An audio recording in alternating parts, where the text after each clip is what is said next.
Should I be worried about inflation, and is there any way I can hedge against being defeated by inflation?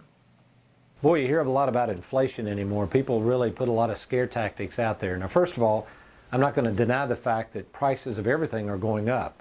But when it comes to retirement planning, you got to understand, I've done this almost 30 years. I've been in the trenches that long. I've worked with thousands of people of all walks of life and all ages.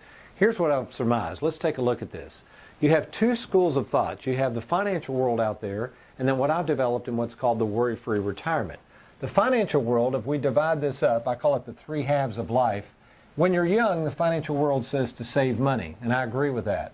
As you approach midlife, they continue to say to keep saving, which is about the time I think you should use and enjoy the money. But then, bless their hearts, as you get into this retirement phase, they keep telling you to save more and more money.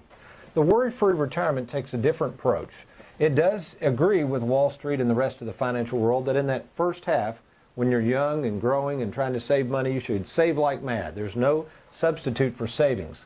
But as you get into midlife, or what I call halftime, that's the time between the ages of 60 and 70 where I believe you should enjoy the money. You got the health, you got the family who wants to do things and travel. So what happens is generally people start spending less when they get into the second half of life. Okay? So actually, even though we might theoretically agree inflation's going up, if expenses are going down, you don't need as much money as you think.